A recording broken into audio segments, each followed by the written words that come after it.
time to look at what the papers are saying. Dr. Constance Ikoku is religiously here. Right. Yes, I am religiously here to look at the papers with us this morning. We have Kekere-Ekun. He is a member of the Nigerian Guild of Editors. Glad to have you, Igor.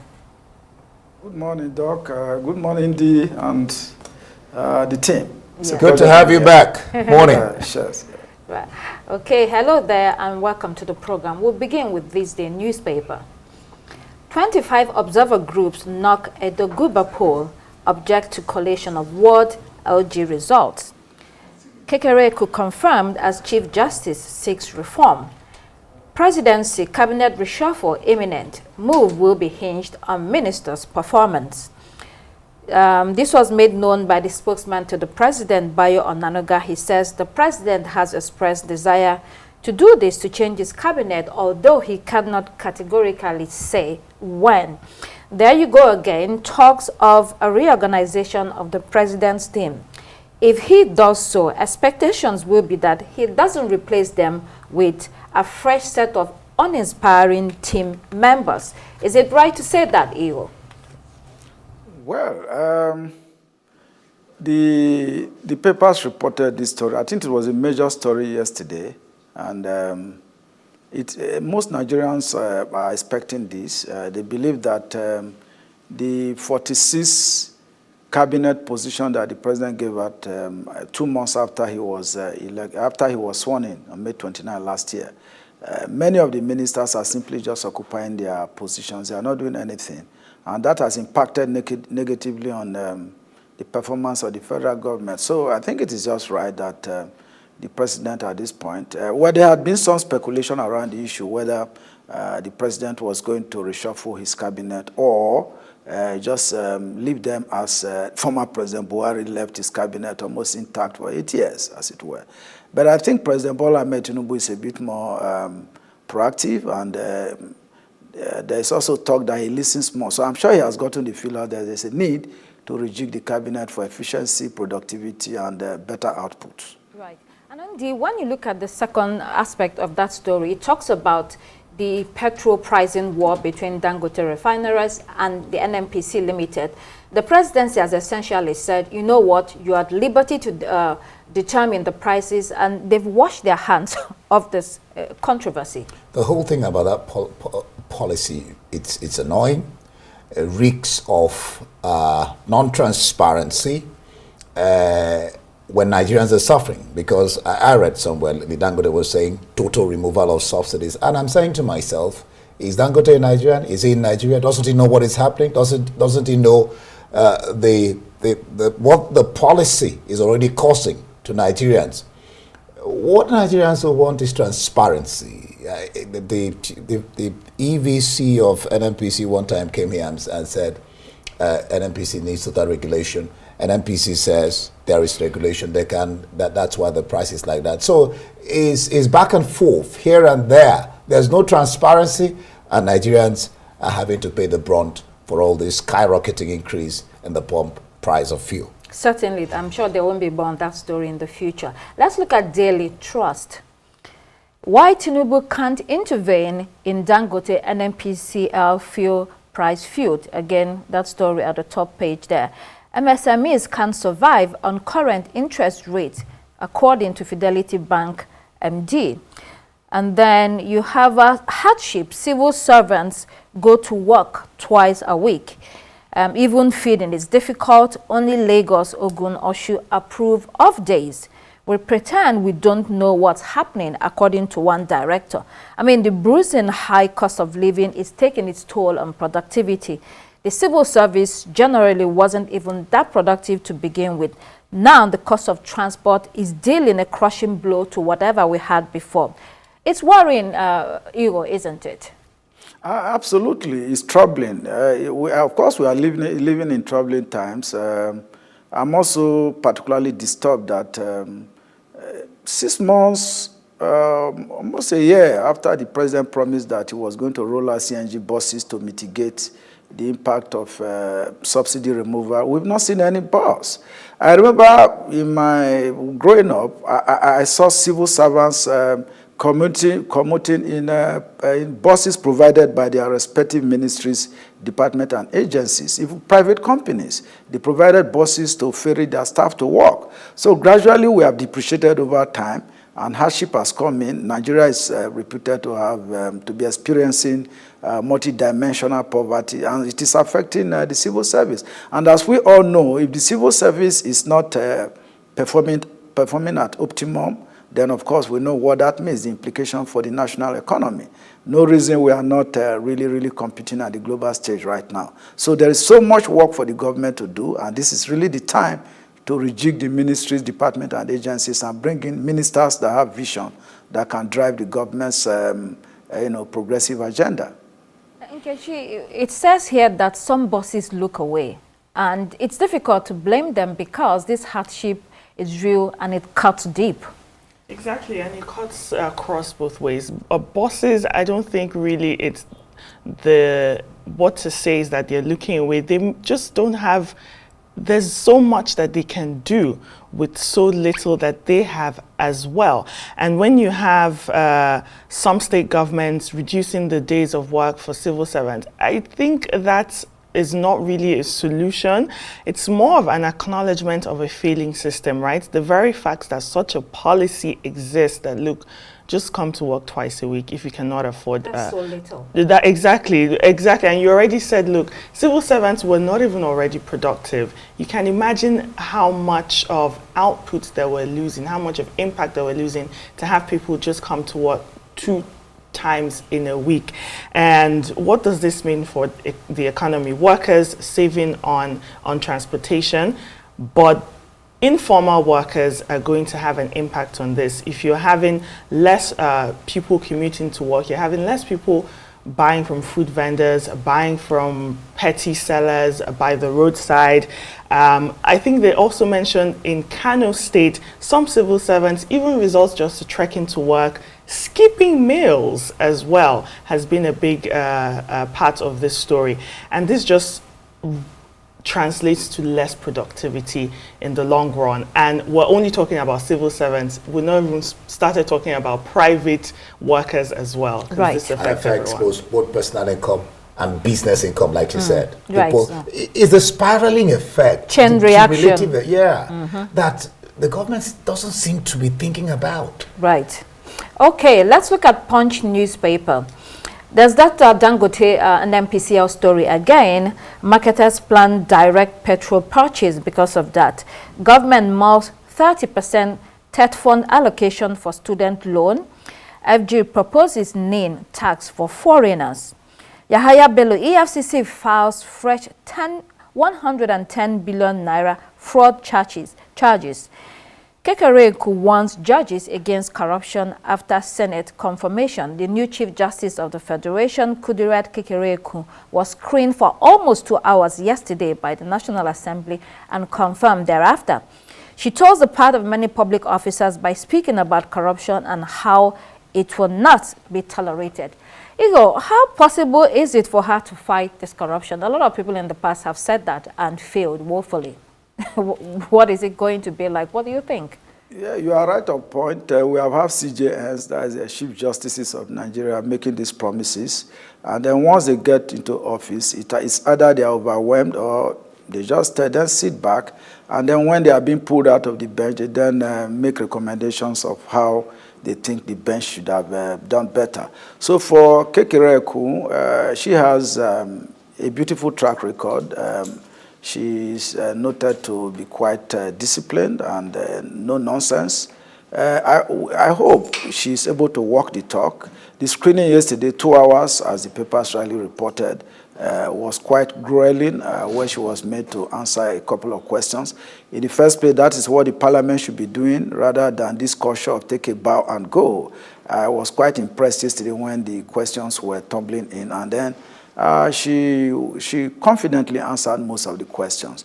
The problems of the judiciary in Nigeria, everybody is familiar with it, that of corruption, that of multiple judgments, courts with concurrent jurisdiction, giving judgments, contradicting themselves. She has promised that she was going to deal with that. She was going to strengthen the National Judicial Council to also be alive to its responsibility to sanction erring judges. She also spoke yesterday about, even at the bar, that there is a need to properly look at the performances of the bar and bench, particularly senior lawyers who come to the media to comment on matters that are before the court. She said the kind of things that Nigerians want to hear. But the issue of corruption is quite endemic in the judiciary, and she has promised that she was going to deal with that. We hope and look up to her that she'll be able to make a difference.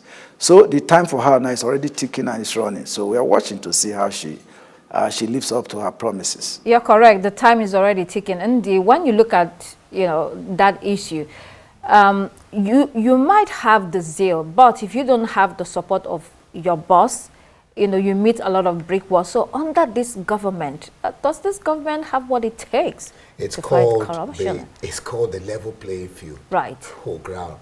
Will she be given the level playing field? But two very important things I must point out that she said. She talked about digitalization of the courts so that across the board, the rest of the courts know a judgment. And so all this question of ex parte motions and you go to one court, she wants to stop it. Conflicting judgments. Conflicting judgments. She also asked the National Senate, and by inference, the National Assembly, to come to a place where tweak the Electoral Act so that this question of politics coming to court will stop at the Court of Appeal and free the Supreme Court, the apex court, from all those kind of cases. She also spoke to, we hope that National Assembly will take action on that. And we wish her the best. We hope that she can, she said, if you know me, you know I'm for no corruption. Right. Just like Igor said, she's disciplined. We wish her the best. Well, I'm sure Nigerians will be watching. Let me add one for you people. Yes. Women always seem to. Thank you so much. Indeed, we do very well. Nkechi, don't we? Yes, we do. And we all wish Justice Kekere-Ekun the best. She really stands, like she said, she's not here to play with corruption. And we'll see how that plays out. We don't play at all. Okay, let's see Guardian newspaper. In the Guardian, 11 ministers, senior officials may go as Tinubu reshuffles cabinet. Disclose details of investigation. Dismiss female soldier challenges the army. Bobrisky, is she called Mother of Lagos or something like that? I'm a cross-dresser. Yes. FG orders probe of bribery scandal in NCOS, EFCC. After confirmation by Senate, CJN vows to sanitize judiciary. Let's look at this young woman, a soldier that was dismissed. A private route, Ogunlaye, who was dismissed after sexual harassment allegations against her bosses, Colonel I.B. Abdul Karim, Colonel G.S. Ogo, and Brigadier General I.B. Solebo. They say findings show that they were not found wanting, and so this woman was let go of her job. She now says that this so-called investigation and report has to be published so that we know what's in it. Do you agree with her, Igor? I mean, she was just tossed away like a piece of nothing after the investigation. I feel very sad for courageous women who come out to speak out. But a lot of women are going through what Ruth Ogunlaye has revealed in their quiet places, in their places of work, whether in the public or private sector. Women are being sexually harassed. I remember a case of a woman in the Federal Ministry of Foreign Affairs recently who also came out to accuse her boss of sexual harassment. In the case of Private Ogunlaye, she's courageous. In January, she didn't quite know what other means to vent her frustration. She came out through TikTok, one of her social media platforms, to review what she has been going through, sexual harassment, basically in the hands of the 3 senior military officers, 2 colonels and a brigadier, a 1-star general. And the way the army has swept this matter under the carpet, and in fact sacked her because they are saying she's discharged. The word discharge is a mild way of putting it. She was actually relieved of her appointment. for daring to expose her bosses, daring to expose, corrupt, sexually inclined senior military officers in the army. I would have thought that the army would do better, the military authorities would do better, by really getting to the bottom of the matter. The chief of army staff, Lagbaja, did say that this investigation was going to unearth what really happened. And she made quite another disturbing revelation. She said she was injected by Colonel Abdul Karim and then confined in a psychiatric hospital, a psychiatric treatment center. The revelation by the army, or the so-called recommendation that the army is talking about, didn't speak to those issues. So I agree with her this morning that there should be full disclosure of what has happened. The army cannot afford to sweep this under. I have been following this story since January when she came out to the public to make this disclosure. I think many Nigerians, particularly women groups, should stand behind this private soldier to ensure that justice is done. You can't just discharge her, throw her into the job market, and then try to shut her up. It is not fair. It's such a sad story, very tragic. Let's look at what the international headlines are saying. President Akufo-Addo, this is Daily Graphic from Ghana. President Akufo-Addo at the United Nations General Assembly meeting says that Security Council needs overhaul. President Akufo-Addo has also echoed the sentiments, really, of many of other African countries, as well as the global side, which is that the UN Security Council is outdated and therefore is unable to meet the challenges of the world today. He's correct, Nkechi. Yes, basically, he just made a central point, saying that the Security Council, which was established in the ashes of World War II, is fundamentally outdated. He says it's unable to reflect the geopolitical realities of today. And if you think about it, Africa, a continent of over 1.4 billion people, does not have a single permanent seat in at the table where you have discussions that affect global peace and securities are made. And I think we spoke a little bit about this yesterday. And so this is just one of the this was basically the central point of what he was talking about at the UN General Assembly. And I think a lot of African leaders have been pointing this out. I don't think it's rocket science. Africa, it's time for us to have that permanent seat and that permanent voice, because these issues that they discuss and decisions that are taken in these spheres affect us as well. Let's not even go too far. The president spoke to this through his vice, the anger. And I think it's time for all the African leaders to come together, have a focus, have one voice on this particular issue. How can you talk about multilateralism? That's the point that Akufo-Addo was making. Multilateralism, meaning that you're talking about cooperation, you're talking about equity, you're talking about inclusivity for 1.4 billion Africans. And they're not particularly giving a voice at the United Nations, which is supposed to be talking about multilateralism. It doesn't make sense. There's also the point that you have to do your homework. You have to get your home base together in order to launch out there and be able to do this. This is serious business. Well, let's look at the citizen from South Africa. Water cuts, full story. South Africa is facing water challenges in some cities on account of aging infrastructure.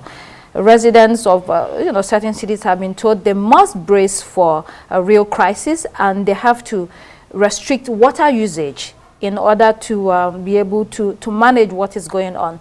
The water wars of the future around the world, I think, is here with us. That has been predicted for some time now, that there will be water wars. Researchers peg the chances of the wars at 75 to 95% in the next 50 to 100 years. This sounds scary, Igor. Yes, indeed, it's scary. It's not only in South Africa where they have raised their water management preparedness to level 1, and actually want or caution or advise South Africans to reduce their water usage, particularly trying to fill up their swimming pools, wash cars, and then use water in other ways that is not properly well managed. That report also said that South Africans, that the marginal level water usage per person per liter is about 173 liters per person, but South Africans do about 275 or so, which means above the global average per person in terms of water usage per liter. So South African authorities are indeed worried that there's a need to manage water. And of course, I think this is also related to climate change. Back home in Nigeria, you look at the problem of Lake Chad, the movement from movement by people from the Sahel towards the coast that's putting pressure also on southern Nigeria. So it's a general problem. The water issue as climate change begins to bite hard. We have places that are flooded, while we also have places that are drying up, that there's no water. So it is just about some places are wet and some places are drying up. You know. There is also the issue that the so-called development that we have, when you go to urban centers, you know, the lifestyle, people consume the amount of water that they don't really need. You know, for instance, you have all the washing machines, you put 2 clothes there and you're washing with all the water that goes there. So there's some problem there too. Let's look at the Daily Telegraph. Israeli boats ready to hit the ground in Lebanon. There's no letting up on that conflict. Instead, Israel is pushing ahead with an impending ground invasion in sight. Then Daily Mail finally, as PM faces string of questions over use of Lord Ali's luxury London flat.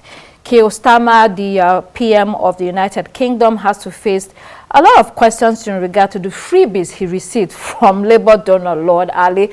There were the money and the clothes, and now, you know, we have the £20,000 worth of stay in Lord Ali's luxury flat in London. He's being held to account today. Yeah, I mean, look at some of the questions that are being asked. For example, number 7 here is, why is it okay for him to use his privileged position to help with his son's education while denying many aspirational parents a chance to do same by imposing VAT hikes on private school fees?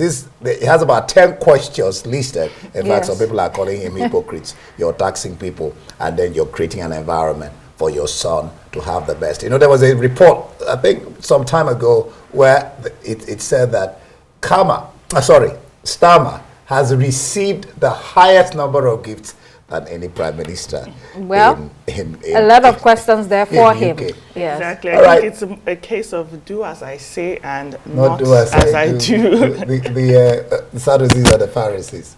All right, that will be it here on Daybreak. Thank you so much, Dr. Constance. And of course, Kekere-Ekun for being here this morning. It's been Daybreak. Next is the morning show here on Arise News. It's a place where every day does indeed matter. I am Ndi Amugo. Thanking you for watching.